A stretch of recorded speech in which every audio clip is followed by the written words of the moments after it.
오늘 우리가 함께 나눌 하나님의 말씀은 시편 73편입니다.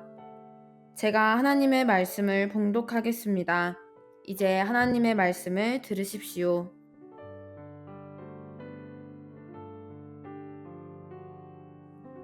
하나님이 참으로 이스라엘 중 마음이 정결한 자에게 선을 행하시나 나는 거의 넘어질 뻔하였고 나의 걸음이 미끄러질 뻔하였으니 이는 내가 악인의 형통함을 보고 오만한 자를 질투하였음이로다.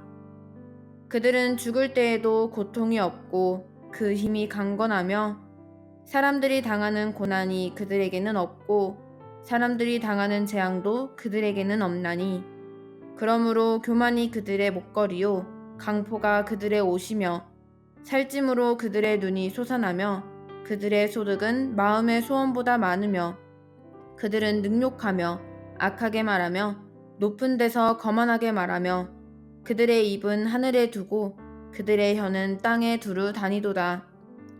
그러므로 그의 백성이 이리로 돌아와서 잔에 가득한 물을 다 마시며 말하기를 하나님이 어찌하랴 지존자에게 지식이 있으랴 하는도다.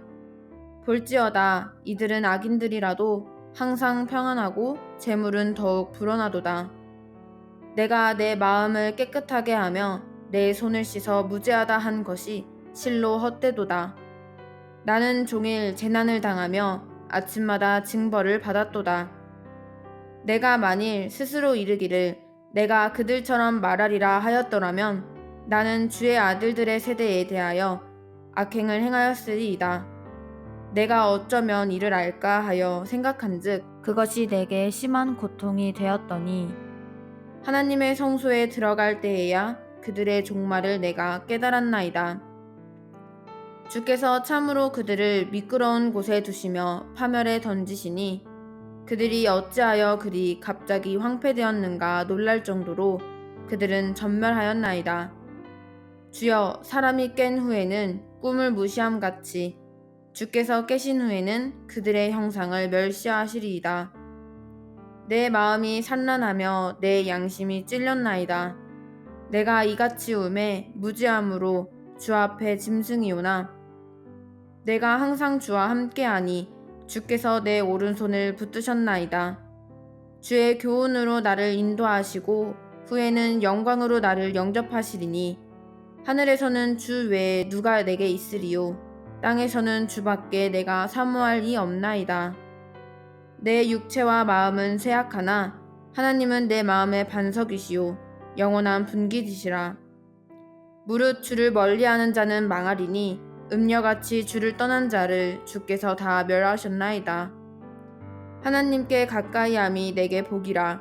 내가 주 여호와를 나의 피난처로 삼아 주의 모든 행적을 전파하리이다. 아멘. 이것은 하나님의 말씀입니다. 오늘 우리는 하나님께 가까이 하는 것이 복입니다 라는 제목으로 오늘의 말씀을 나누도록 하겠습니다. 오늘의 말씀은 크게 두 부분으로 나눌 수 있습니다. 첫 번째 부분은 1절부터 16절로서 시편 기자는 자신이 악한 자들의 번영을 시기했을 때 자기 안에 일어났던 의심을 고백하는 내용입니다. 두 번째 부분은 17절부터 20절로서 시편 기자는 성소 안 하나님 앞에서 악한 자들의 갑작스러운 종말과 의인들의 영광스러운 미래를 깨달은 후 의심을 극복했다고 보고하는 내용입니다. 이제 내용을 살펴보겠습니다. 1절부터 3절입니다. 하나님이 참으로 이스라엘 중 마음이 정결한 자에게 선을 행하시나 나는 거의 넘어질 뻔하였고 나의 걸음이 미끄러질 뻔하였으니 이는 내가 악인의 형통함을 보고 오만한 자를 질투하였음이로다. 하나님은 그분의 백성에게 선하시지만 백성은 때때로 그분의 선하심을 의심합니다.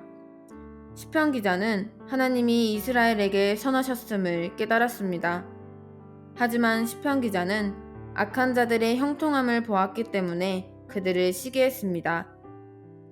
4절부터 12절입니다.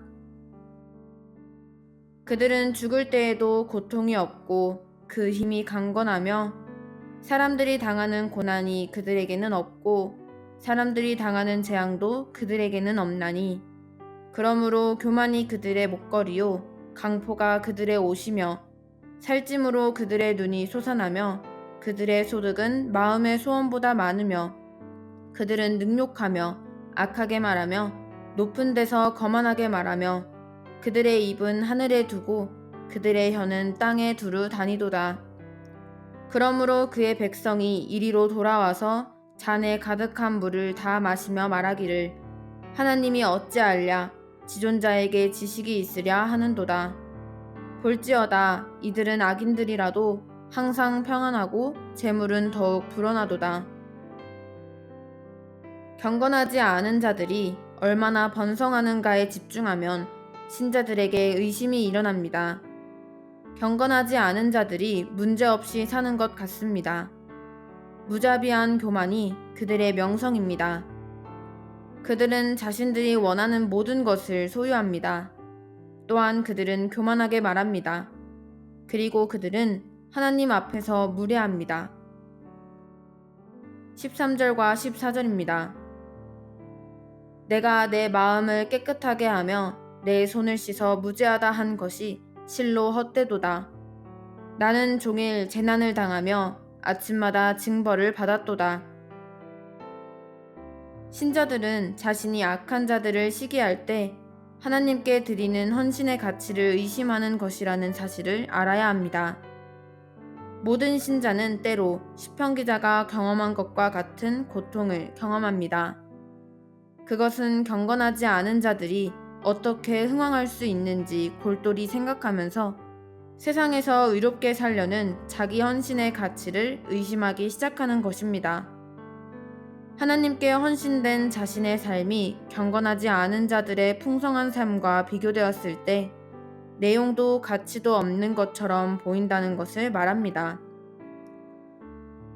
고뇌에 빠진 시편 기자에게는 지금까지 깨끗하게 살았던 자신의 삶이 가치없게 느껴졌던 것 같습니다. 또 자신의 손을 씻은 것, 즉 레위기가 주장하는 죄에서의 정결케 됨, 여기서는 세상에 흔히 있는 폭력과 압제를 피하려는 노력이 의미 없게 보였던 것 같습니다. 죄 없이 살고 죄악에서 분리된 삶을 살려고 노력하는 만큼 그랬던 것입니다. 이 모든 것이 가치 없이 보였던 또 다른 이유는 시편 기자가 끊임없이 재난과 징벌을 당했기 때문입니다. 의롭게 살려 했지만 계속해서 경험하는 고난과 징벌은 심판과 다를 바 없었습니다. 그가 어떤 역경에 빠져 있었는지는 분명하지 않습니다. 그렇지만 자신은 심판받고 악인들은 성공한 것처럼 느꼈다는 사실에서 그가 겪는 영적인 위기를 볼 수 있습니다. 15절과 16절입니다. 내가 만일 스스로 이르기를 내가 그들처럼 말하리라 하였더라면 나는 주의 아들들의 세대에 대하여 악행을 행하였으리이다. 내가 어쩌면 이를 알까 하여 생각한즉 그것이 내게 심한 고통이 되었더니. 고난당하는 신자들은 회중 앞에서 자신의 좌절을 표현하는 것에 신중해야 합니다. 시편 기자는 하나님의 백성에 대한 깊은 배려 때문에 단순히 자신의 의심과 감정을 불쑥 말하지 않고 조건절을 이용해 자신의 생각을 언급합니다. 이 구절은 그가 이 시편에서 골똘히 생각한 방식대로 말을 해버리는 것을 의미합니다. 하지만 시편 기자는 그렇게 문제를 일으키는 말들로 회중에게 해를 입히지 말아야 한다는 것을 알았습니다. 그러나 이것 자체가 그의 믿음에 도전을 더하는 것이 되었습니다. 그래서 시편 기자는 고통 가운데 있었습니다. 17절부터 20절입니다. 하나님의 성소에 들어갈 때에야 그들의 종말을 내가 깨달았나이다. 주께서 참으로 그들을 미끄러운 곳에 두시며 파멸에 던지시니 그들이 어찌하여 그리 갑자기 황폐되었는가 놀랄 정도로 그들은 전멸하였나이다. 주여, 사람이 깬 후에는 꿈을 무시함 같이 주께서 깨신 후에는 그들의 형상을 멸시하시리이다. 신자들이 하나님을 찾을 때 하나님이 어떻게 악한 자들을 대하실지 상기하게 됩니다. 시편 기자가 경험한 것이 바뀌는 순간이 17절에 나오며 그것은 16절을 완성시켜 줍니다. 하나님의 성소에 들어갈 때까지 그는 심한 고통 가운데 있었습니다. 들어가는 순간 그는 그들의 종말을 깨달았습니다. 파괴적인 의심에서 믿음을 재확인하는 것까지의 움직임을 따라가 보면 시편 기자의 의심을 언급한 부분에서는 하나님을 전혀 언급하고 있지 않음을 알 수 있습니다. 이것은 악한 자들의 번성함을 보는 동안에는 시편 기자가 하나님을 찾지 않았음을 가리킵니다. 그 기간에 어떠한 하나님의 임재도 느끼지 못했을 것입니다. 따라서 그가 자신의 심각한 의심을 표현했을 때 심판도 심판자도 없는 것 같은 결과에 직면했던 것입니다. 그는 정의로운 하나님을 향한 믿음을 거의 잃을 뻔했습니다. 하지만 그가 성소에서 의지를 발휘해 하나님을 찾던 순간 거기서 하나님의 임재를 경험했습니다. 그러므로 시편 기자가 전에 회피했던 분에게 돌이켰을 때 변화가 일어났습니다. 이 일로 시편 기자는 악한 자들의 운명을 다시 볼 수 있게 되었고 영광스러운 소망을 다시 기억할 수 있게 되었습니다. 시편 기자의 첫 번째 깨달음은 악한 자의 미래에 관한 것입니다. 한때 그들은 번성했습니다. 하지만 그들의 종말은 그렇지 않을 것입니다. 그들의 모든 사치와 권세가 사라질 것이며 그들 앞에는 두려움만 남을 것입니다. 악한 자들은 꿈과 같습니다. 꿈은 기억하려 해도 그것은 단지 환영일 뿐입니다. 사람이 잠에서 깨면 꿈이 사라지는 것처럼 악한 자들은 사라지고 잊힐 것입니다. 21절부터 26절입니다. 내 마음이 산란하며 내 양심이 찔렸나이다. 내가 이같이 울매 무지함으로 주 앞에 짐승이오나 내가 항상 주와 함께하니 주께서 내 오른손을 붙드셨나이다. 주의 교훈으로 나를 인도하시고 후에는 영광으로 나를 영접하시리니 하늘에서는 주 외에 누가 내게 있으리요 땅에서는 주밖에 내가 사모할 이 없나이다. 내 육체와 마음은 쇠약하나 하나님은 내 마음의 반석이시요 영원한 분기지시라. 하나님 임재의 영광을 바라는 소원이 이루어지므로 신자들의 믿음이 확정됩니다.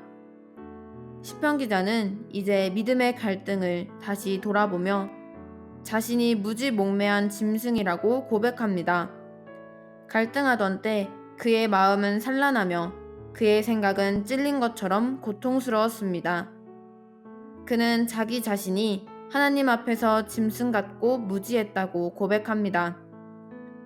그러나 시편 기자는 믿음의 현실을 확인합니다. 어떤 것도 주님과의 관계에 끼어들 수 없습니다. 심지어 가장 어두운 순간에도 그는 지속적으로 주님과 함께 있습니다. 시편 기자는 주님과의 관계만이 그가 무엇보다 소중히 여기는 재산이라고 말할 뿐입니다. 하늘에는 주 외에 분깃이 되는 이가 아무도 없습니다. 땅에서는 주밖에 사모할 이가 없습니다. 성소에서 인생에 대한 시각이 회복되었습니다. 시편 기자는 현재 살아계신 하나님과 교제를 나누고 그분의 인도를 받습니다. 내세에서는 영광 가운데 데려감을 받을 것입니다. 이런 영원한 시각을 가질 때 내릴 선택은 분명합니다. 그의 육체는 쇠약할지 모르나 하나님은 절대 그를 내버려 두지 않을 것입니다. 27절과 28절입니다. 무릇 주를 멀리하는 자는 망하리니 음녀같이 주를 떠난 자를 주께서 다 멸하셨나이다.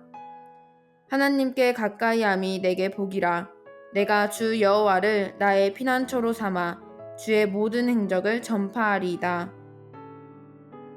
주를 대항하여 범죄한 자들은 망할 것이지만 신자들은 주님의 현존 가운데 기쁨과 안전을 찾습니다.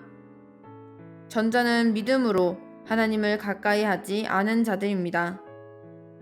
이들은 언약 안에 존재하지 않습니다. 악한 자들은 시편 1편에 묘사된 것처럼 멸망할 것입니다. 반대로 시편 기자는 믿음과 헌신으로 인해 하나님께 가까이 있습니다. 오늘의 말씀을 정리해 보겠습니다. 신자가 불신자의 번영과 권세를 시기하여 자신의 믿음에 회의를 가질 때 악한 자들의 갑작스러운 멸망과는 대조적인 자신이 누릴 영원한 주님과의 영광스러운 관계를 상기시킬 수 있는 성소에서 주를 찾음으로 인생에 대한 온전한 시각을 회복하고 믿음을 확인할 수 있습니다.